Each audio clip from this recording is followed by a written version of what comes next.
तो हाँ भाई करें शुरू। तो आज की इस वीडियो के अंदर मेरे पास 20,000 रुपए वाला फोन है मोटरोला का, और अभी मार्केट के अंदर मैंने रिसेंटली काफी सारे 20,000 वाले फोन यूज करे हैं। लाइक वन प्लस की CE लाइट सीरीज आती है वो यूज करा था, रियलमी की 11 5G सीरीज आई है जो कि भाई बिल्कुल ही बेकार थी, और उसके बाद अब मोटरोला ने फोन लॉन्च करा है ये वाला 20,000 रुपए में, और आफ्टर डिस्काउंट 19,000 रुपए का इसका प्राइस पड़ जाता है। यह है मोटरोला G84। अब वैसे तो मैं इसकी अनबॉक्सिंग लाने की सोच रहा था, लेकिन इस फोन को कुछ दिन यूज करने के बाद मेरे को लगा कि इसका रिव्यू देते हैं, आपको सारी चीजें पता लगेंगी इस फोन में क्या अच्छा है और क्या अच्छा नहीं है। तो अगर आपको वीडियो अच्छी लगे तो चैनल सब्सक्राइब कर देना, वीडियो कर देना लाइक, और कमेंट में बताना कि आपको ये फोन कैसा लगा है। अभी सबसे पहले जो मेरे को सबसे अच्छी चीज लगी इस फोन में वो इसका लुक ही है। मैंने इस फोन को जितने भी दिन यूज करा ना, मैं इससे बोर नहीं हुआ हूं। एक तो यहाँ पर अगर आप विदाउट कवर फोन चलाना पसंद करते हो मेरी तरह, तो भाई मैंने इसे मस्त चलाया, इस पे कोई भी स्क्रैच वगैरह नहीं आई है। और सबसे कमाल की बात यह है कि मैं बैक साइड से फोन को ऐसे बहुत रखता हूं तो ये स्लिपरी भी नहीं है, मतलब फिसलता नहीं है। और आप इसे विदाउट कवर यूज करोगे ना तो ग्रिप भी अच्छी बनती है, बिकॉज यहाँ पर वीगन लेदर टेक्सचर दिया है। एंड ये भाई इनके नए वाले कलर के साथ आया जो अपनी फ्लैगशिप सीरीज के अंदर देते हैं। इसमें वीवा मैजेंटा कलर है, और भाई ये मेरे को पर्सनली मस्त लगता है, और विदाउट कवर चलाने का तो एक्सपीरियंस अलग ही है। बाकी फिंगरप्रिंट वगैरह भी नहीं पड़ते, और डिजाइन काफी ज्यादा मिनिमल है और काफी अच्छा लगता है। और फोन ऐसा नहीं है सिर्फ डिजाइन में अच्छा है, भाई फोन लाइट वेट भी है और पतला भी है, तो आप इसे जब यूज करोगे ना 20,000 से ज्यादा वाली फील आती है इस फोन को यूज करते हैं। और इसकी इन हैंड फील इतनी अच्छी है, मतलब ये समझो अगर इसमें मेटल फ्रेम और डाल देती है ना कंपनी तो ये प्रीमियम सेगमेंट का फोन बन जाता है, इतनी तगड़ी इन हैंड फील दे रहा है ये फोन। बाकी भाई ऐसा नहीं है सिर्फ लुक्स और इन हैंड फील पे ही काम करा है मोटरोला ने। अब इस प्राइस सेगमेंट के मैंने जितने भी फोन यूज करे हैं, स्पेशली भाई सैमसंग और रियलमी, उनमें भर भर के ब्लोटवेयर था, लेकिन इसके अंदर भाई सबसे अच्छी बात यह कि सिर्फ मोटरोला की खुद की एप्लीकेशन है, बाकी कोई भी एक्स्ट्रा ऐप नहीं मिलती है इसके अंदर, ना ही पुश नोटिफिकेशन मिलती है। और आपको पता है रिसेंटली भी मैं रेजर चला रहा था इनका, तो भाई उसके फीचर इसके अंदर भी मिलते हैं UI वाले, जैसे इसमें रेडी 4 है, आप अपने लैपटॉप से इस फोन को कनेक्ट कर सकते हो डेटा ट्रांसफर करने के लिए, और यहां तक कि वेब कैम भी बना सकते हो अपने फोन का हाई रेजोल्यूशन कैमरे की तरह। और दूसरा भाई उसके अंदर एक ऐसा फीचर नहीं था जो इसके अंदर मिलता है। जैसे आपने रिसेंट एप्लीकेशन खोली हुई है तो पहले क्या था, स्टॉक एंड्रॉइड की तरह बिल्कुल लेफ्ट में जाकर आप क्लियर ऑल टैप कर सकते थे, लेकिन अभी नीचे से ही आप क्लियर ऑल टैप कर सकते हो। तो ये वाला फीचर अब आई थिंक मोटरोला अपने सभी फोनों के अंदर डाल देगा अपडेट से। बाकी भाई इस फोन के अंदर कोई भी पुश नोटिफिकेशन वगैरह नहीं है, और अच्छी बात तो मेरे को ये लगी इसके अंदर ग्लांस तक नहीं मिलता, जो कि सैमसंग और बाकी दूसरे फोन इजीली ऑफर कर देते हैं इस प्राइस में। अब ग्लांस भैया आपने देखा होगा ना, लोग स्क्रीन पे बार बार वॉलपेपर चेंज होते रहते हैं, तो भाई ये ऐप से होता है, ग्लांस ऐप से। अब काफी लोग कहेंगे भाई ग्लांस ऐप में क्या दिक्कत है जो तू उसके बारे में बोल रहा है, तो दिक्कत मेरे को ये है कि भाई वो काफी सारा ऐसा डेटा ले लेता है जिसकी उसे जरूरत भी नहीं, और वो पर्सनल डेटा होता है। तो मैं इसी वजह से ना उसे प्रमोट करता हूं, और ना ही मेरे को पसंद है कि वो फोनों के अंदर मिले। मेरे को काफी बार प्रमोशन के लिए आया। वैसे खैर फोन पर वापस आते हैं। अब भाई 20,000 रुपए में मेरे को एक बात अच्छी लगी मोटरोला की, मैंने दूसरे फोन भी चलाए लेकिन इसे चलाने के बाद जो स्मूथनेस मिली है वो बहुत सही है। यहाँ पर 120 हर्ट्ज प्रॉपर 120 हर्ट्ज की तरह काम कर रहा है, जिटरिंग नहीं मिलती है। जनरली इस प्राइस रेंज के फोनों के अंदर जिटरिंग आराम से मिल जाती है। इसकी ऐप ओपनिंग क्लोजिंग अच्छी है, और ये बात भी अच्छी है कि मैक्सिमम एप्स 120 हर्ट्ज में इसमें चल रही हैं। तो यहाँ पर भाई नॉर्मल यूजर का एक्सपीरियंस तो बहुत सॉलिड होने वाला है, और एक्सपीरियंस इसलिए भी अच्छा होने वाला है कि यहाँ पर फ्रंट में P OLED डिस्प्ले है, और डिस्प्ले के बेजल चिन्ह प्राइस के हिसाब से काफी कम है। और ये फोन ना किसी भी तरीके से ऐसा फील नहीं होता कि 20,000 वाला फोन है, आराम से लगता है 25-30 हजार वाला फोन है। बस यहाँ पर इसकी एक चीज है जिसकी हम आगे बात करेंगे, बाकी यहाँ पर डिस्प्ले की क्वालिटी और ब्राइटनेस बहुत से, यहाँ पर 1300 निट्स की पीक ब्राइटनेस है, आउटर विजिबिलिटी अच्छी है, विंग एंगल्स में कोई टिंट नहीं है, और इसके अंदर मैं नेटफ्लिक्स में भी कंटेंट देखा है। बस इसकी डिस्प्ले 1080p तक ही सपोर्ट करती है कंटेंट को, 4K नहीं करती, ना ही HDR करती। रीजन है इसका प्रोसेसर, जिसके आगे बात करेंगे, बट उससे पहले बता दूं इसमें इन डिस्प्ले फिंगरप्रिंट सेंसर है, तो यहाँ पर भी कोई कटौती नहीं है, और इसकी रिकॉग्निशन और स्पीड भी बढ़िया लगी है मेरे को। बाकी यहाँ पर स्टीरियो स्पीकर्स मिलते हैं, लाउडनेस हल्की सी कम लगी है, बट डिसेंट परफॉर्म करते हैं प्राइस के हिसाब से। बाकी भाई एक बात अच्छी है, पतला फोन होने के बाद भी 3.5 mm जैक है। हमने इसमें भाई ईयरफोन्स यूज करके मस्त कंटेंट देखा, यहाँ तक कि आप टाइप सी ईयरफोन्स भी यूज कर सकते हो इसमें, और अंदर जाके बार-बार सेटिंग्स में ना OTG इनेबल करने की जरूरत नहीं है, डायरेक्ट लगाओ और भाई मस्त म्यूजिक सुनो। बाकी ब्लूटूथ ईयरफोन्स की कनेक्टिविटी बढ़िया है इस फोन के साथ, तो भाई यहाँ पर कनेक्टिविटी के मामले में बढ़िया। और एक चीज की कनेक्टिविटी और अच्छी है, वो है 5G। भाई 5G सिम लगा के हमने फोन यूज करा है, इंडोर स्पीड बढ़िया मिल रही थी और आउटडोर तो है बढ़िया, और कॉल वगैरह पे भी कोई दिक्कत नहीं हुई, ना ही कॉल ड्रॉप देखने के लिए मिला। तो यहाँ पर भाई सेलुलर नेटवर्क कनेक्टिविटी बहुत सॉलिड है इस फोन की। अब इस फोन के अंदर मिलता है स्नैपड्रैगन 695, और मैंने काफी लोगों के ट्वीट देखे, लोगों को दो चीजों से शिकायत है, एक तो इसके अंदर 695 प्रोसेसर की है, और दूसरा इसका एक ही वेरिएंट क्यों है 12GB वाला, 6GB वाला उन्हें चाहिए था तो वो 15,000 का हो जाता। तो देखो ये प्रोसेसर अभी के फोन में देखूं तो 25,000 वाले फोन में दिया है वीवो ने V29e के अंदर, और भाई क्या ही फोन है, मतलब क्या ही फोन है, क्या कहूं उसके बारे में। तो उसे साइड रख के भी इसकी बात करें ना, तो यहाँ पर मेरे हिसाब से एक 12GB की जो रैम है वो मूव इन्होंने अच्छा खेला है, क्योंकि 695 मैंने पहले भी यूज करा है। ऐप ओपनिंग क्लोजिंग मल्टीटास्किंग में भाई बहुत ज्यादा जिटर होते थे फोन, तो इसके अंदर क्या है 12GB की रैम के साथ जब ये फोन लाए हैं, तो यहाँ पर जब आप मल्टीटास्किंग करते हो, स्प्लिट विंडो वगैरह यूज करते हो तो कोई जिटरिंग नहीं मिलती, बढ़िया स्मूथ एक्सपीरियंस है। यहाँ पर आप मल्टीटास्किंग भरपूर कर सकते हो इसके अंदर, यहाँ तक कि अगर आप कोई ऐप भी ओपन करते हो तो भाई वो सही स्पीड के साथ ओपन हो रही है और रैम मैनेजमेंट भी फोन का बढ़िया है। मतलब आपने बैकग्राउंड में ऐप ओपन करी है और आप फिर से उसे जाके खोलते तो वो रीलोड नहीं होगी, वो तुरंत खुल जाएगी। तो ये बात सही है कि यहाँ पर 12 GB यूज करा, अगर 6 GB यूज करते तो आई थिंक वहां पर दिक्कत हो जाती। तो मेरे को 12 GB वाला मूव अच्छा लगा है और आई थिंक आप समझे भी हो कि 12 GB क्यों दिया है। अब यहाँ पर गेमिंग पे चलें तो देखो डिसेंट गेमिंग प्रोसेसर है प्राइस के हिसाब से, क्योंकि यहाँ पर ये प्रोसेसर 45 FPS तक की गेमिंग को सपोर्ट करता है। और हमने देखा है इस प्राइस सेगमेंट के लगभग सारे ही फोन 45 FPS के गेम प्ले के साथ आते हैं, जैसे कि Realme ने भी Realme 11 और 11X लॉन्च करा है, Samsung का M34 iQOO Z7S, तो वो सभी 45 FPS के गेम प्ले के साथ आते हैं और ये भी। और यहाँ पर गेम प्ले बताऊं तो डिसेंट मिलता है प्राइस के हिसाब से, ठीक है आप माइंड फ्रेश करने के लिए गेमिंग कर सकते हो, बट अगर एसफॉल्ट जैसे गेम प्ले कर रहे हो ना तो भाई आप मस्त कर सकते हो। और बढ़िया बात यह है कि यहाँ पर कोई हीटिंग इशू भी नहीं है। तो ये फोन की परफॉर्मेंस मेनली उन लोगों को टारगेट करती है जिनको क्लीन एक्सपीरियंस चाहिए, ज्यादा गेमिंग ना करते हो और भाई उनका काम हो जो डे टू डे यूजेज अच्छे से संभाल ले, तो उनके लिए इसकी परफॉर्मेंस बेस्ट है। बाकी परफॉर्मेंस से हटके अगर कैमरा के एक्सपीरियंस की बात करूं तो भाई 50 मेगापिक्सल का main camera with OIS, 8 megapixel का अल्ट्रा वाइड है, सही है, यहाँ पर 2 मेगापिक्सल का कचरा नहीं डाला, और फ्रंट में 16 मेगापिक्सल का कैमरा। लगी एक बात तो भाई मेरे को पर्सनली पसंद है, वो है स्टेबलाइजेशन। फ्रंट में क्या ही स्टेबलाइजेशन देता है, इस प्राइस पॉइंट पे स्पेशली दूसरी कंपनियां नहीं दे रही हैं।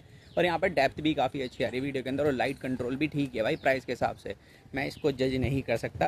बाकी आप बताना कि आपको वीडियो क्वालिटी और ऑडियो क्वालिटी फ्रंट कैमरे की कैसी लग रही है। अब फ्रंट कैमरा मोटोरोला ने पहले से इंप्रूव करा है और प्राइस पॉइंट के हिसाब से ठीक कैमरा मिल जाता है। बस ये है जब आप जूम करोगे तो वहां पर थोड़ी सी पिक्सेलेटेड लगती है फोटो, अदरवाइज भाई क्वालिटी ठीक है और एज डिटेक्शन भी पोर्ट्रेट मोड के अंदर बढ़िया मिल जाता है। एंड अच्छी बात यह है कि लाइट कंट्रोल भी बढ़िया है फ्रंट कैमरे का। बाकी बैक कैमरे की वीडियो क्वालिटी की बात करूं, यहाँ पर थोड़ा सा स्ट्रगल करता है लाइट कंट्रोल करने में, जनरली इस प्राइस रेंज के सारे ही फोन करते हैं, बट ये है कि यहाँ पर 1080p 30 FPS के अंदर स्टेबलाइजेशन अच्छी मिल जाती है, लेकिन जैसे आप 60 पे स्विच करोगे वहां पे स्टेबलाइजेशन नहीं मिलेगी। बाकी यहाँ पर फोटोज पे चलें तो डायरेक्शन लाइट के अंदर लाइट कंट्रोल तो अच्छा है, लेकिन क्या है हल्का सा कॉन्ट्रास्ट हाई हो जाता है। बाकी यहाँ पर आप खुद जज करके मुझे कमेंट्स में बता सकते हैं आपको इसकी फोटो कैसी लग रही है। मेरे को डिसेंट लगी है प्राइस के हिसाब से, और पोर्ट्रेट मोड के अंदर एज डिटेक्शन सही है। एंड अगर आप एक कंट्रोल लाइट एनवायरनमेंट में फोटो क्लिक करते हो ना तो वहां पर आपको एक खूबसूरत बना देता है। तो भाई 20,000 के प्राइस के हिसाब से इसके कैमरास ठीक लगे। और अच्छी बात है अल्ट्रा वाइड यहाँ पर बढ़िया परफॉर्म करता है, 8 मेगापिक्सल का है। इस प्राइस के अंदर भी अल्ट्रा वाइड हटा रही है कंपनी, बट इसने दिया और यहाँ पर ठीक परफॉर्मेंस देखने के लिए मिली है। और इस फोन में मैंने एक चीज नोट करी है, लाइक मैं लो लाइट में फोटो क्लिक कर रहा था, जब आप यहाँ पर नॉर्मली फोटो क्लिक कर रहे हो पास से सब्जेक्ट की तो फोकस नहीं लेता, लेकिन जैसे आप नाइट मोड में स्विच कर जाओगे ना उस टाइम पे बढ़िया फोकस लेता है। तो नाइट मोड इसका कामयाब है भाई इस मामले में भी, और दूसरा थोड़ा ब्राइट भी कर देता है फोटो को। तो यहाँ पर ऑल ओवर कैमरास भाई प्राइस के हिसाब से मोटोरोला ने इस बार काफी इंप्रूव करे हैं। बाकी इस दुबले पतले फोन के अंदर 5000 mAh का बैटरी है विद 33 वोल्ट फास्ट चार्जर। अब यहाँ पर भाई मेरे को अच्छी बात ये लगी, जब हमने फोन को पहली बार ऑन करा था इसके अंदर 70% बैटरी थी और हमने इसे काफी टाइम यूज करा। जब भी इसने भाई 6 घंटे का SOT दिखाया तो यहाँ पर इसका बैटरी बैकअप एक्चुअल में काफी सॉलिड है। और आज हमने इसे 100% चार्ज करा था, मतलब कंप्लीट चार्ज करा था, और अभी भी आप देख सकते हो कितना स्क्रीन ऑन टाइम दिखा रहा है। तो यहाँ पर इसका बैटरी बैकअप आराम से बता दूं, अगर आप गेमिंग नहीं करते हो, थोड़ा बहुत हैवी टास्क भी करते हो ना, तो 1.5 से 2 दिन के आसपास आपका बैटरी बैकअप निकाल देगा। और कंप्लीट चार्ज भी 1 घंटे 20 मिनट के अराउंड हो जाता है, उसके बाद 1.5 दिन बाद ही चार्ज करने वाले हो आप। और इस फोन के अंदर IP54 रेटिंग मिलती है, हल्की फुल्की पानी की बूंदों से बच जाएगा। और इस फोन के अंदर 1 साल की मेजर अपडेट है, 3 साल का सिक्योरिटी पैच है, जो कि इस सेगमेंट के अब सारे फोन यही देते हैं। तो ऑल ओवर जितना मैंने इस फोन को यूज करा है, मैं ये कह सकता हूं कि 20,000 रुपीज में मैंने बेस्ट फोन ये यूज करा है काफी लंबे समय बाद। इसका सॉफ्टवेयर एक्सपीरियंस बहुत मस्त है, कोई UI में कचरा नहीं मिलता, इन हैंड फील अच्छी है, कैमरास ठीक है, बाकी परफॉर्मेंस तो वैसी है ही जो कि इस प्राइस रेंज के दूसरे फोन ऑफर कर रहे हैं। तो मैं इसे 20,000 रुपीज में बेस्ट फोन बोल सकता हूं। बाकी आप बताना कि आपको ये फोन कैसा लगा और हमारी वीडियो कैसी लगी, उसके भी रिव्यू हमें कमेंट्स में दे सकते हो। और चैनल पर पहली बार आए हो ना, वीडियो अच्छी लगे तो चैनल सब्सक्राइब कर देना। सो दैट्स इट गाइस, आज की वीडियो के अंदर सिर्फ इतना ही था।